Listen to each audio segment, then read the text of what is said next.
Tonight, it's everything you ever wanted. We've got White Walkers, we've got battles, we've got dragons, we've got successes and terrible tragedies. Plus, Arya scares the hell out of her sister, so bonus there.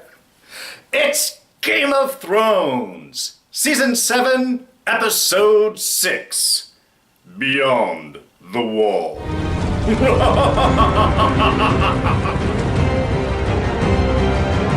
Hey everyone, D here, and welcome to this week's review of Game of Thrones. So yeah, there are spoilers. Are there spoilers? Alright, so powerful episode tonight. Amazing shots, beautiful vistas, intriguing action, and yeah, a lot of highs, a lot of lows.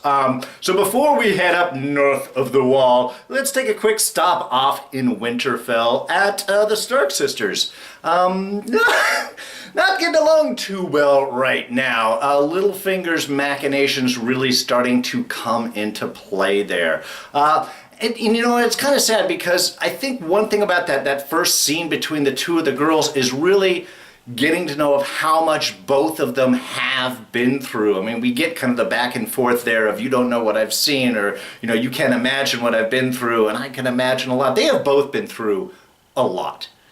They really have been through highs and lows and some powerful stuff, and this is really, to me, the opportunity where these girls could come together and really be a very powerful force.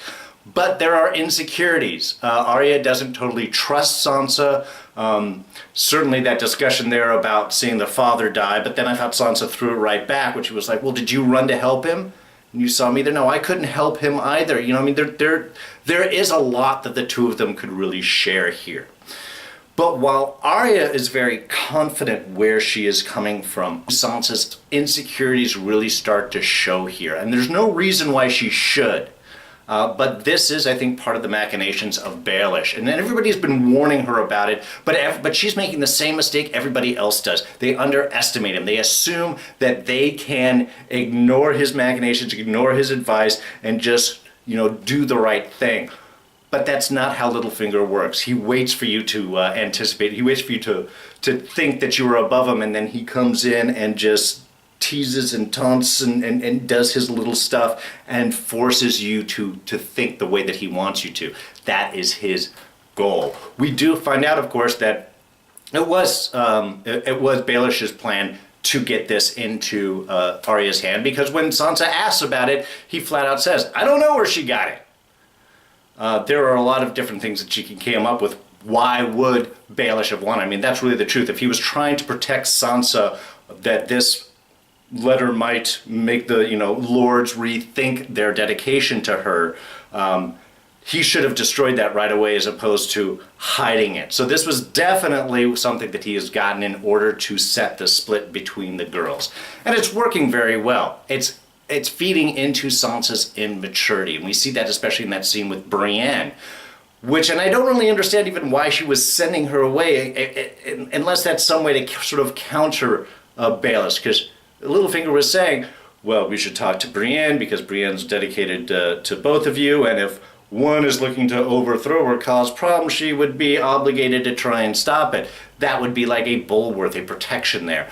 But as soon as there is a commandment, she sends Brienne down. Now, she can trust Brienne to properly represent her, but in sending her away, I'm not really sure how that sort of plays in with the whole Baelish thing, which just could be why she was very thoughtful at the end there. But really getting down to that last scene between the two of them, Arya is scary. Arya is a scary girl. I mean, it's one thing Sansa's reaction on finding the faces, but as Arya just goes in and talks, of course, about the game of faces and the questions and everything. I mean, for us, it's very reminiscent of everything she has been through, and yet the calm and coolness in which she says everything, especially the whole thing about Sansa. I could be you. I could see the world that you have. I would just need your face. And then flips around, hands the dagger, turns, and walks out like a boss. You know why? Because cool cats don't look back at explosions. Cool guys don't look at explosions. They blow things up and then walk away. Who's got time to watch an explosion? Or you ignore it, the cooler you look. Ladies and gentlemen. And that's what Arya is right here.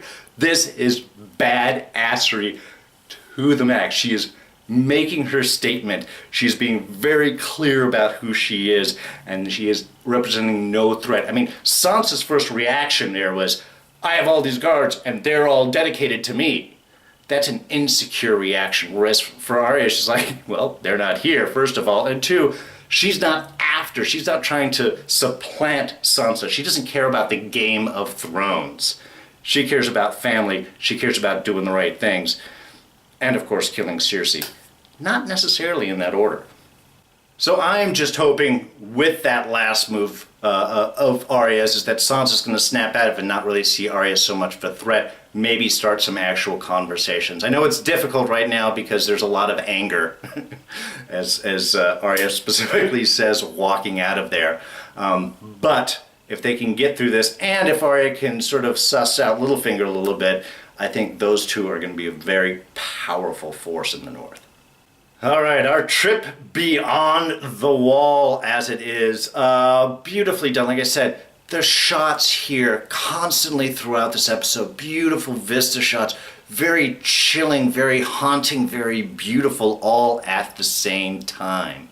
I love the character work we got. I loved a lot of the pairings and discussions that we have. Fun stuff. Tormund and the Hound together, they're my new favorite pairing. Those two seem perfect. Great approaches towards things, almost like a similar sorts of humor, and then bonding over Brienne as Tormund's like, this beautiful giant woman, she fights like this. Brienne of Tarth, you know her? It was kind of perfect that the two of them would bond over that knowledge of Brienne kind of even more. Really kind of loved that. Interesting point, really, in the beginning there when Tormund was talking to Jon, when they had brought up Mance and the whole thing. I mean, we had Tormund asking about the Queen, and she didn't want to bend the knee, and he bringing up Mace Raider's statement about not bending the knee. Because remember, Dany asked Jon the exact same question about bending the knee, which is it better your pride or for your people? That Jon had asked Mance. And Mance's response, of course, was, fuck my pride. But for Tormund, his response right here was, how many wildlings, how many people had to die for that pride? It's really interesting that he is bringing that up because that's exactly what's on Jon's mind throughout this. And then, of course, comes back around and plays forward kind of at the end. So, really interesting conversations right there. But again, great character work. I love the little back and forth. I love messing with Genji right there about how you stay warm up in the north. Was beautiful. Going through the snowstorm. Okay, nothing to me was more frightening than trying to hunt the dead in the midst of a snowstorm. That was terrifying. The fact that it is a bear that pops out of there, scary. Undead bear, very scary. Undead bear, then on fire, terrifying. I can't, I've got to give it to the Hound. That's exactly how you would expect him to react with his fear of fire, plus all this giant thing, and then see the little fire beast getting all torn apart. I mean, it was visceral. It was a great scene. It was definitely terrifying with all of those snowstorms with that limited visibility. So, just really setting the mood for everything that was to come forward there. Now, when we ran into that little group of walkers there in the crevasse, we learned something when Jon took out the commander right there. A couple of different things. One is, as Tormund brought up later on, is that you killed the commander, you killed the leader of these walkers, almost all of them died. Is it the one that they specifically turned would then all go? So that's a good piece of knowledge. But the second one, it was also as soon as that, we'll say, commander White Walker died, the zombie there, he was very directionless. He wasn't just attacking, he was almost fearful. So we're getting here is not only the fact that taking out the commanders will kill many of the White Walkers beneath them. If it's all that they turned, or, you know, how far an extent that may bubble down, we don't exactly know yet, but that will still do a certain amount of damage. But the other part is that any White Walkers remaining, any undead remaining, will be directionless. And I think that is also important, because if you can sow, you know, confusion within the ranks of any army, you're going to be in at an advantage. So if you can take out some commanders, wipe out a certain number of the undead, and then leave many of the remainders directionless, from a battle standpoint, you are in a much better position. Now, unfortunately, the other thing they also discover is the scream of the lone walker will summon all of the other walkers, and just a terrifying sequence to see all of these walkers start to pour down. I mean, sending Gendry off, smart to take the hammer. The Hound definitely used it well later on. But that whole sequence is they start to pour down and they run across the lake, and then all of them start to come. I mean, just really intense cinematography here. Really set the mood. Was terrifying. We can see how they were trying to run away from this group and then being surrounded and then running into that center bit. And then we get that beautiful overhead shot as the ice starts to break, and then they just start pouring, and they keep going, which I loved. I mean, I was wondering if they were just going to keep going and then fill up the water and then run over them, kind of like some crazed ant group of things, or maybe the walkers just move over and then start to grapple and form some sort of body bridge. I mean, it was really curious how far that was going to go. But it was beautiful how we just kept seeing those ranks pushing forward and flowing in until suddenly, you know, smart enough to stop, because the Night King doesn't want to waste all of their troops, though undead, so does that really kill them, or are they just under the water?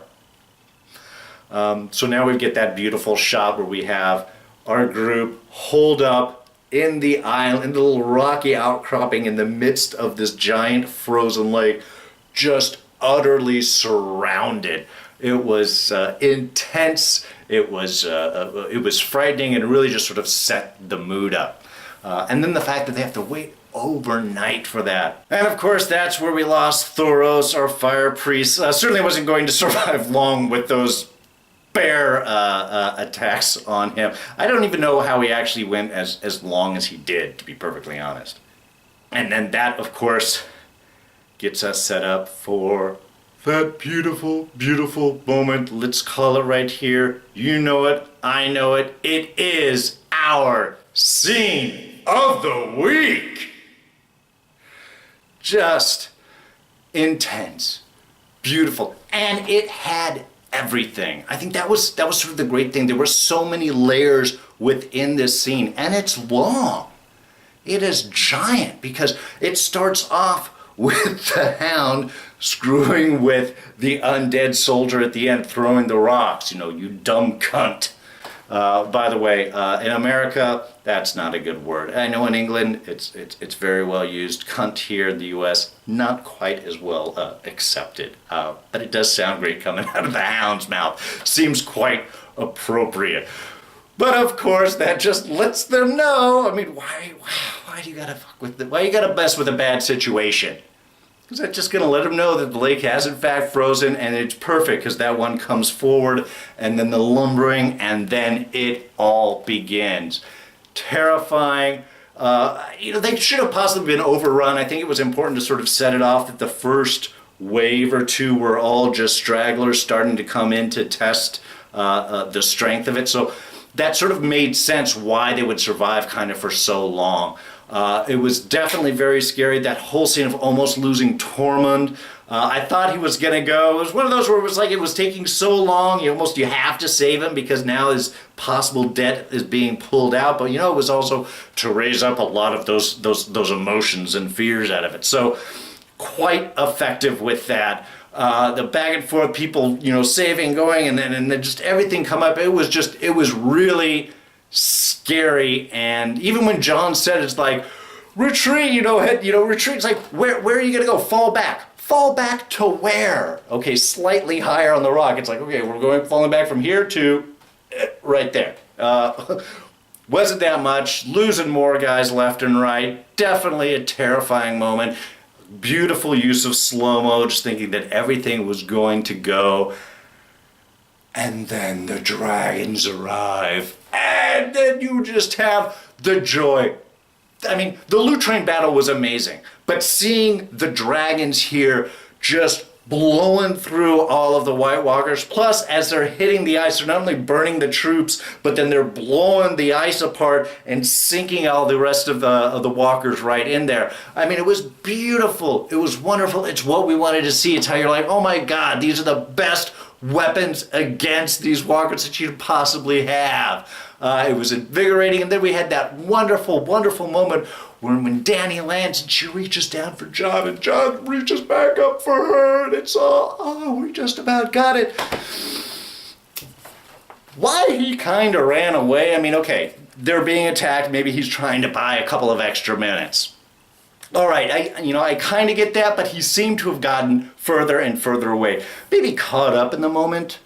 But that gives just enough time for the Night King to pull out that wicked-looking lance and bring us to our tragic moment here, of course, the loss of one of Dany's children. Explosive loss, and then right into the water. That was definitely a heartbreaking moment, but not unexpected. Honestly, before the episode started, I was talking with my wife, and that was my main statement. Is from what I'm thinking is going to happen here, we're going to have dragons, it's going to look great, but you're going to have to lose one.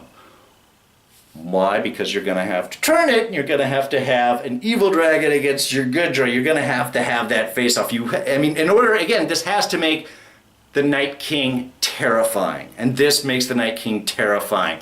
One throw with the lance took out the dragon, didn't wound it, didn't hurt it, didn't slow it down, blew it up, killed it, sank it into the lake. Now I am, of course glad that Jon survived.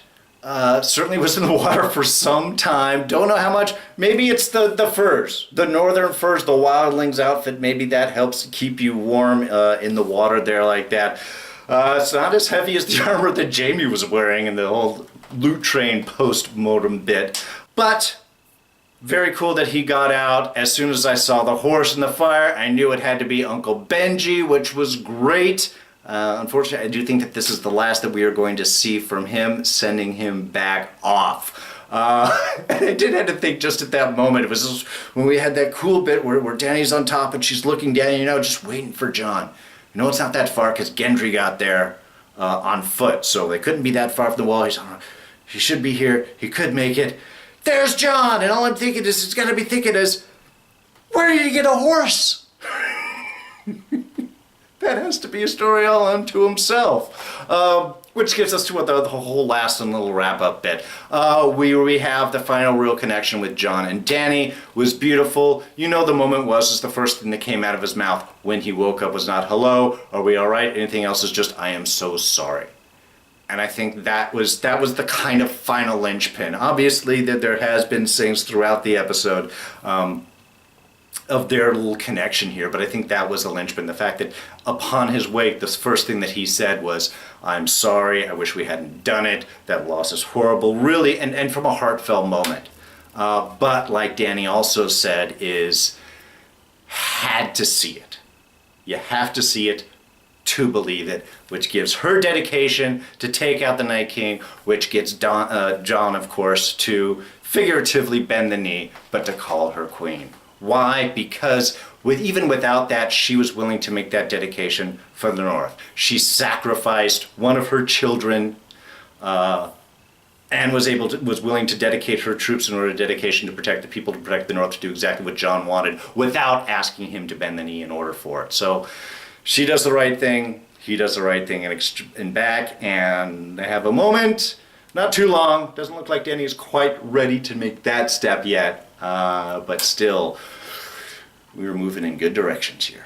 Oh, and yes, while Jon was laying there all messed up and unconscious and half frozen, I love the cracking of the armor, literally cracking and peeling his armor and rolls off because it's so cold. Dany just standing there looking, getting all smoldery, and all I'm thinking is her thinking, oh, Jon, I can warm you up. I know, but I was thinking it. All right, some small things. One, we've been talking about succession came up. Dany's inability to have kids came up a couple of times. Tyrion, when he was trying to talk to Dany about succession, the big picture, what are the plans, preserving her legacy, bringing up the fact that she can't have children. And of course, as Dany is talking with Jon at the end, talking about her dragons, that she can't physically have children. We haven't really had any discussion about this. It hasn't been brought up that much. Now we have a twice in one episode. So is this something that we're going to be having to deal with? Is this going to be the big question, which means is she going to have to dedicate someone else to then follow in her footsteps? Is she going to die before we get the full victory here and someone else has to come on? Or is there supposed to be some magical thing to happen so that she can have kids? Not sure, but they brought it up, so it's important. The long claw discussion between Jon and Jorah, I thought was nice. You know, it was kind of sort of a wrapping up. Jon willing to give up his sword, give it back to Jorah, and of course Jorah claiming that Jon is the rightful heir for that. It was a cute moment. It was nice because it you know, there's that bonding of the fathers. There's that connection that they have there, and also that understanding for Jorah also is I don't think that he believes he's going to have any lineage at this point. His dedication is somewhere else, and he's expecting to die at any moment. So I think that he believes that Jon not only is someone that his father would have wanted to carry on, but as a person is someone who deserves to carry a sword like that. So I thought it was a nice moment between the two of them. I like the move that Dany made in this episode. One, she really showed, I think, a strong moment of character, was that even as Tyrion was trying to warn her off, appropriately so, in the sense that you are the leader, you are the queen, kind of like Sansa was talking about Jon, you can't go away, you are the king. Tyrion is saying the same thing to Dany. You can't leave. If you're lost, so are all of you. We are all, if you die, we are all lost. But someone needs help, and like she says, she stood by before and she couldn't do it now. She threw out what was the smart thing to do the right thing. And I think the more that she makes those types of choices, I think the better she's going to be also. Also, of course, it got us Dragons of the North and that just awesome, super cool shot of all of them leaving Dragonstone and taking off. It was, oh, man, that looks good. You know, with all the conflict going on between Arya and Sansa, you know who could sort that out real quick? Bran. What's Bran doing up there? He needs to sort of wheel himself into the room and just be like, you two are both on the same side, Littlefingers manipulating you. He wants to be out of the throne. He wants to be on the throne. You know, just something, Bran. You see everything. Use your power for some immediate good right now. Stop flying around and looking through trees and stuff, man. Focus! Alright, so by episode's end we have, well, at Winterfell, Sansa and Arya, I'm actually not entirely sure where they are right now, figuring things out. Sansa was, you know, right in the earlier conversation. She said she got Winterfell, she did all of these things. There is a lot of accomplishment that she should be proud of. She just needs to overstep her insecurities, certainly get rid of Baelish. And I think once Arya comes to support and they can find a mutual understanding, they're going to be a pretty powerful force coming out of the north. Now we also have Dany dedicated at this point to taking out the Night King, fighting the White Walker army. Through that we have Jon now dedicated to Dany, which means we've got the north behind. So now she is all set to face off against Cersei or sort of balance things out in order to deal with the true fight in the north. So, and then we have the Night King, not only with an army of White Walkers and giants and all of that, and able to raise the dead that are killed in front of them into their own army, now they got a dragon. An ice dragon, I am going to bet, with that coldness. So now we definitely have a song of fire and ice ahead. The season finale's next week. Oh my God, it's already over. It's so sad. But it should be exciting. It looks like we got a big build-up. This looks like this is going to be the big stare down between the two, we'll call them southern armies, versus the whole White Walkers in the north. We're dealing with the north in this episode. Tomorrow, next week, it looks like we get to deal with the southern armies, and who knows, there might even be a surprise out of that. So I cannot wait. Very bummed it's almost over, but tonight's was awesome, so I can't wait for next week. Anyway, that's going to be it for us for tonight. So, as usual, if you enjoyed this review, go ahead and hit that like button. Thoughts, comments, what were your favorite parts? Did you enjoy this? Could you tell what was going to happen with the dragon? Did it surprise you? What did you think? Throw those down in the comment section below. Let me know what your favorite shots and moments were. Now you can always catch me on Twitter and Instagram. That's where I'm going. It's at Darren Jakes. Now please, if you're not a subscriber, jump right in. I know we only got one more of Game of Thrones, but we're still wrapping up Preacher. Plus, this fall we're going to be covering, oh my god, Inhumans, Mr. Robot, The Walking Dead, Fear the Walking Dead, Dirk Gently's Holistic Detective Agency, and returning in November sooner than thought, Agents of S.H.I.E.L.D. So, lots of awesomeness ahead. You don't want to miss any of it. Being a subscriber is easy. Just hit my face right there and you won't miss anything. And we'll throw up some Defenders reviews right there. You can check that out. Very exciting show. You should see it. Anyway, that's it for me. I'm D, and I'm out of here. Catch you guys next time. Bye-bye.